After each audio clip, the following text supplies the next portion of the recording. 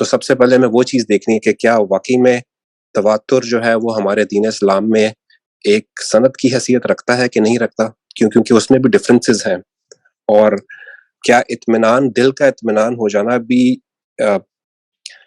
اس کو مان لینا چاہیے. اگر ہمارا دل کا اطمینان ہو رہا ہے، ہم پہ لازم ہو جاتا ہے. Is that really true? کیا دین کا خالی ماخذ جو ہے وہ قرآن ہے یا اس کے علاوہ اور بھی سورسز ہیں؟ کیونکہ اس میں سے ہم کہیں پہ بھی ذرا سی بھی غلطی کرتے ہیں یا اس کو پراپرلی ریسرچ نہیں کرتے یا دیکھتے نہیں ہیں، تو پرابلی ہم لوگ اسی دائرے میں فال کر جائیں گے. تو this is a very thin line for every Muslim to think about it. اور ایک چیز جو میں یہ دیکھتا ہوں کہ اس کا آنسر میرا نہیں خیال کبھی بھی یہ بن سکتا ہے، جتنا میں نے قرآن سمجھا ہے، کہ کوئی بھی انسان کسی بھی موقع پہ آ کے یہ کہہ سکے کہ آج جو اس کو سمجھ آ گیا ہے وہ 100% ٹھیک ہے، یا آج جو وہ کش کر رہا ہے وہ فلی پریپیئرڈ ہے.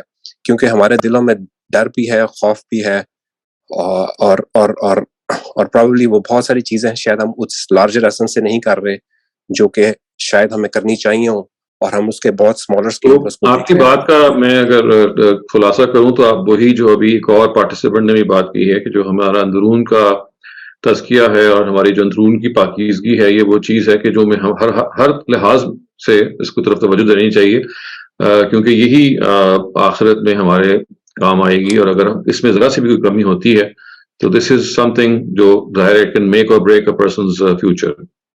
ناجیہ پلیز گو ہیڈ. السلام علیکم ڈاکٹر شہزاد. جی وعلیکم السلام.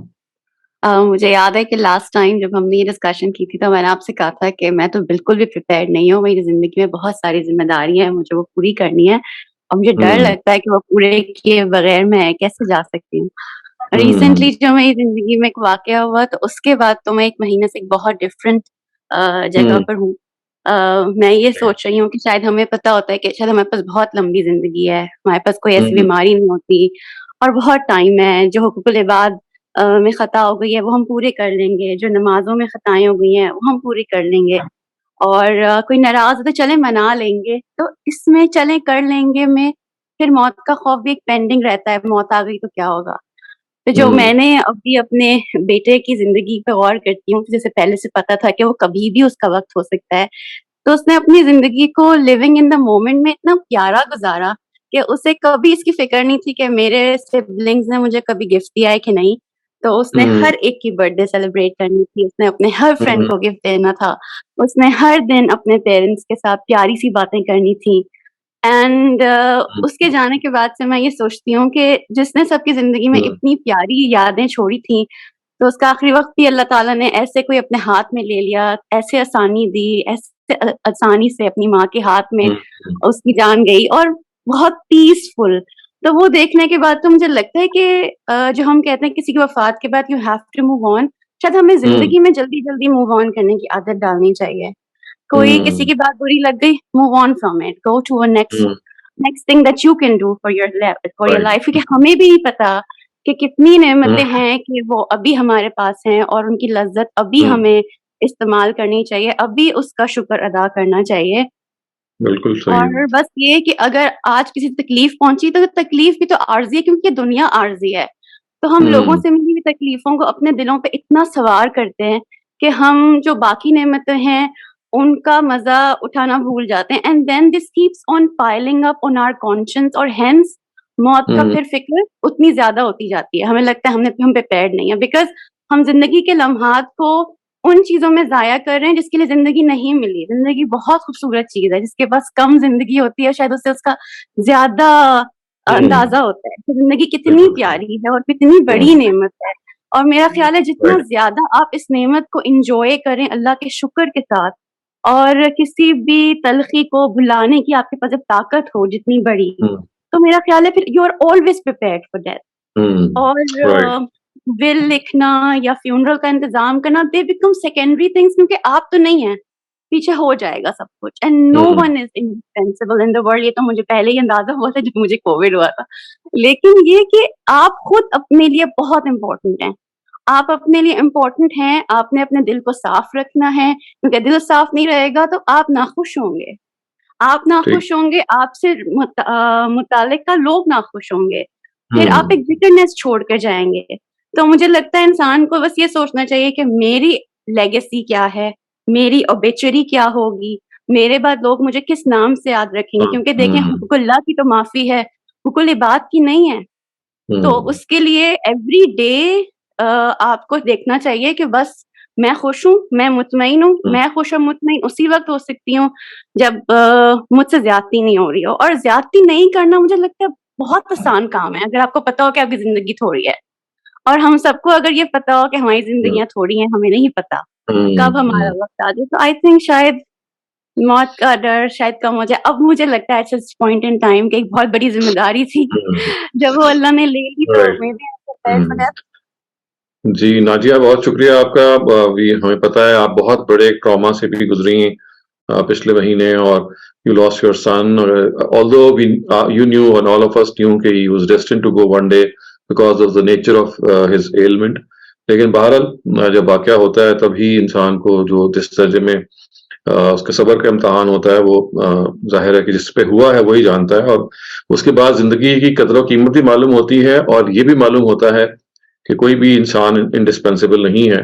اور انسان کی جو موت ہے وہ اٹس لائک یعنی آپ کی اپنی پیدائش کے ساتھ ایک لگا ہوا ایک معاملہ ہے جس کو آپ ہر وقت آپ ایکسپیکٹ کر سکتے ہیں. اور when you see someone very close to you pass away in your own hands, تو آپ کو اور زیادہ اس کی طرف دھیان ہوتا ہے کہ this can happen to us any time.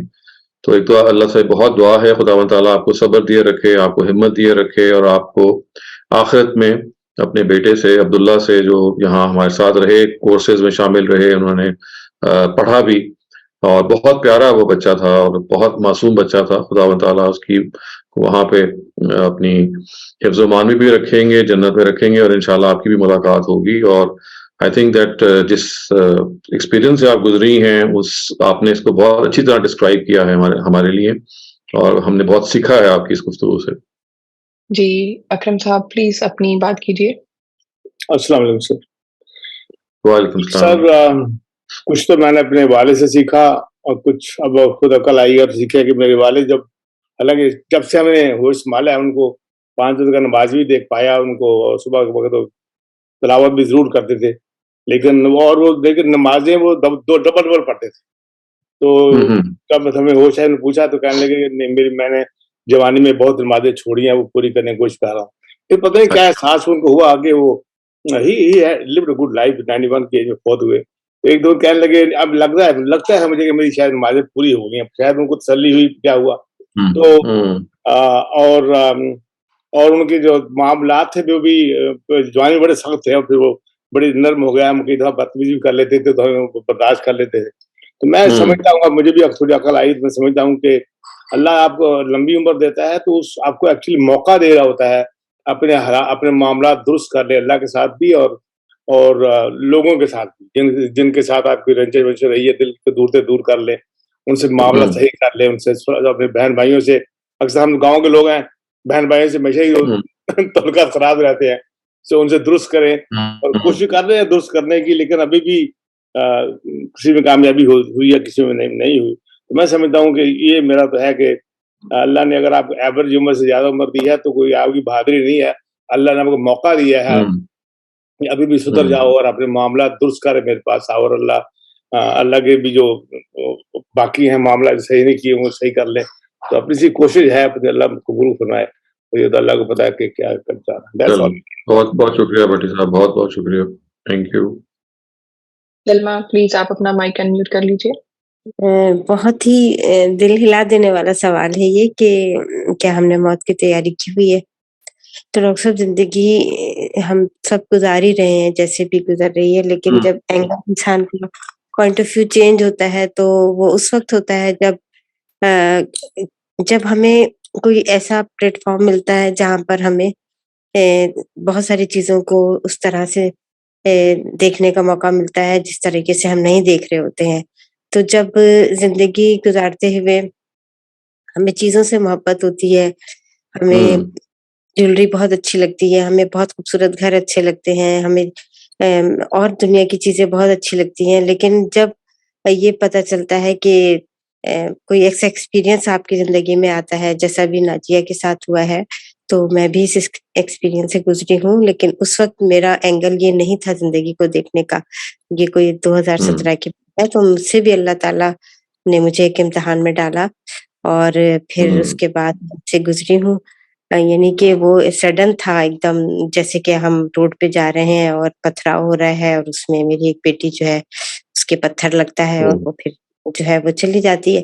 تو لیکن جب قرآن کو پڑھنے کی طرف مطلب ثواب کی نیت سے پڑھ رہے تھے نا اب تک، تو ابھی جب یہ فراہی مدرسے کی طرف ہم آئے ہیں اور ہم نے یہ جو ہماری تشنگی دور ہوئی ہے، تو اس کے بعد سے جو ہے اب ساری زندگی آنے والی بھی اور جو گزر رہی ہے وہ بھی آخرت کے لیے ہی ہر وقت ایک اندر سے آواز آتی ہے کہ جو کام کر رہے ہو یہ ٹھیک کر رہے ہو یا نہیں کر رہے ہو.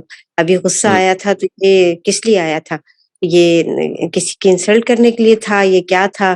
یا یہاں پر تم ٹھیک تھے یا نہیں تھے؟ تو اپنے آپ کو یہ ہر وقت جو ہے نا وہ اندر سے ایک آواز آتی ہے کہ بھئی آپ نے یہ ٹھیک نہیں کیا، اور اس کو اب نیکسٹ ٹائم آپ نے ٹھیک کرنا ہے. تو یہ چیز نا یہ ہمیں جگاتی ہیں، اور یہ اس کے لیے میں بہت اللہ کا شکر کرتی ہوں کہ مجھے ایک ایسا پلیٹ فارم ملا ہے. غامدی صاحب نے، آپ نے مجھے بہت ہی ایک طریقے سے قرآن کو سمجھنے کا جو اینگل تھا نا وہ سمجھا دیا کہ یہ سب ثواب نہیں تھا، یہ اصل میں آخرت کی طرف جانے کی تیاری ہے، جو کہ ہمیں ہر وقت اپنے سامنے رکھنی ہے کہ ہم نے کبھی بھی جو بھی کام کرنا ہے، چاہے ہم وہ جاب میں تھے تب اور جب ہم ابھی ہیں، اور اب ہمارے بچے ہمیں دیکھ کر کیا کر رہے ہیں، یعنی جو میں کر رہی ہوں وہ یہ مجھ سے کیا لے رہے ہیں.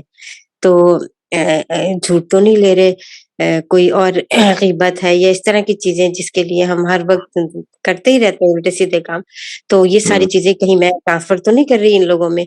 تو یہ چیزیں اب یہ بہت اچھے سے سمجھ میں آ رہی ہیں، اور کوشش یہی ہوتی ہے کہ دوسرے بھی ہم جو ہے نا وہ ہم سے یہ سیکھ سکیں. ہاں تو ڈاکٹر صاحب یہ چیزیں مجھے بہت زیادہ اب پن کرتی ہیں کہ نا بس مجھے غلط نہیں کرنا ہے.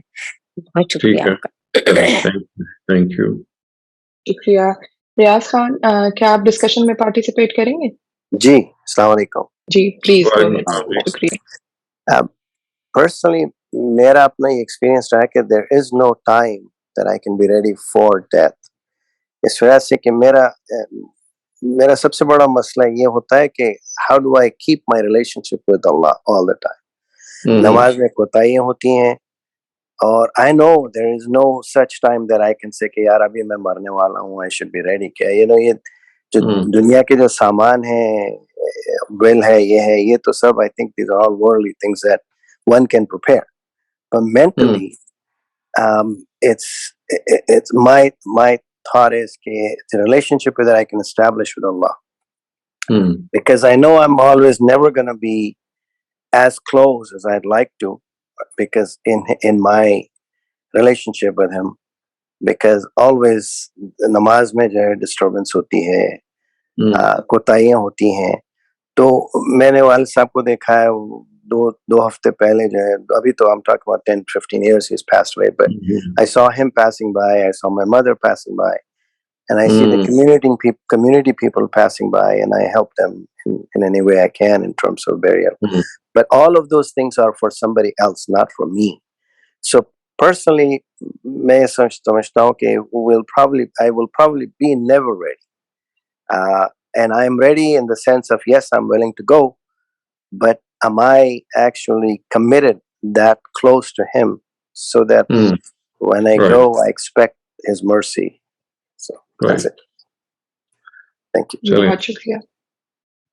اس سے پہلے کہ ڈاکٹر شہزاد ہم کوشچن اینڈ آنسر کا سیگمنٹ شروع کریں، میں چاہوں گی کہ آپ بھی اس پر تھوڑی سی روشنی ڈالیں.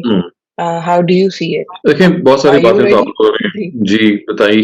نہیں ریڈی تو انسان کبھی بھی دیکھیں تسلی اس کو نہیں ہوتی، کیونکہ ریڈینس میں تو یہ ہوتا ہے نا کہ آپ نے بہت سارے لوگوں کا حساب چکانا ہوتا ہے. آپ نے لوگوں سے زیادتیاں بعض دفعہ کی ہوتی ہیں کہ جو نون ہوتی ہیں، جو ایسی بھی ہوتی ہیں جو نادانستگی میں کی گئی ہوتی ہیں، اور پھر جو اپنی کوتاہیاں ہیں وہ تو ہر انسان کو پتا ہوتا ہے. تو اس وجہ سے یہ تو میں نہیں کہہ سکتا کہ I am ready and I don't think I can ever سے دیٹ. لیکن جو چیزیں کچھ ایڈوائزیبل چیزیں ہیں نا جو ہمیں ان کے علاوہ فالو کرنی ہیں، جو جیسے کہ ہم نے ابھی ڈسکس کی ہیں،